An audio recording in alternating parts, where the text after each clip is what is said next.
On the 15th of April, Sudanese citizens woke up to the sounds of gunfire, explosions, and airstrikes.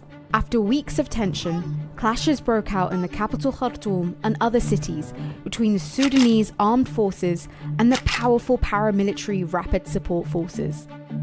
Hundreds of civilians have been killed and many more injured, whilst foreign nationals are rushing to leave Sudan. But how did we get here? Here's a look back at how the end of Omar al-Bashir's 30-year rule and an uneasy transitional truce have led to a violent struggle for control and potentially a full-blown civil war.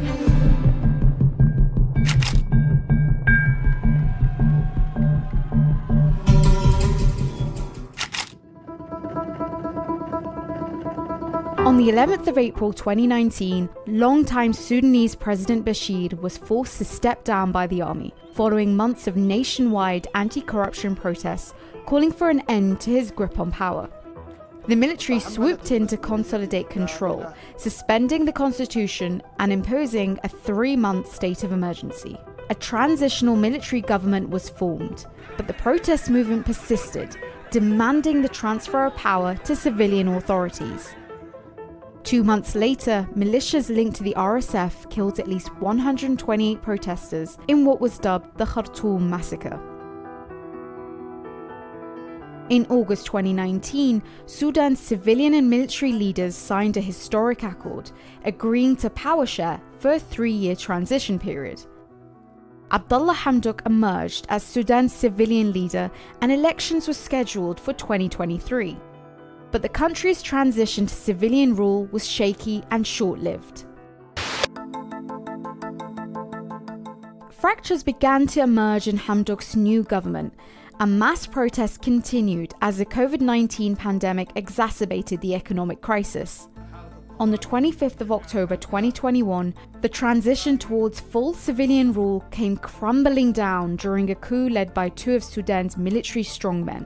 SAF commander and Sudanese de facto head of state, General Abdel Fattah al-Burhan, and his deputy, RSF chief, Mohammed Hamdan Dagalo, also known as Hemeti.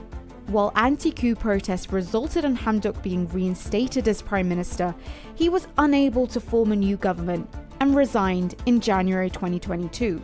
In December 2022, the military and civilian leaders signed a preliminary deal to end military rule and enable a 2-year civilian-led transition towards elections. But political disagreements, especially the integration of the RSF into the military, and a personal rivalry between Burhan and Hemeti delayed the signing. The 2 military leaders have maintained an uneasy alliance since the October 2021 coup. Burhan is favoured by Egypt and by figures who held power under Bashir. He controls a significant investment in a variety of companies, including the Military Industry Corporation. Hemeti has influential supporters in the UAE and Saudi Arabia, and he commands 100,000 RSF fighters, based all around the country. Hemeti was also once head of the Janjaweed, a notorious militia used by Bashir's regime to help the army put down a rebellion in the Darfur conflict in the early 2000s. The Janjaweed were accused of widespread human rights abuses during this time. Later on, the RSF evolved from the militia.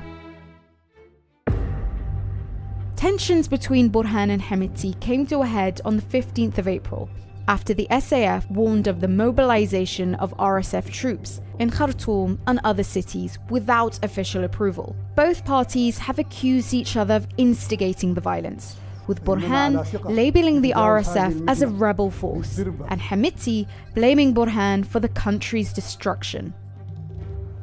Despite international calls for de-escalation and a return to dialogue, the power struggle shows no signs of ending, leaving civilians caught in the middle and afraid for their lives.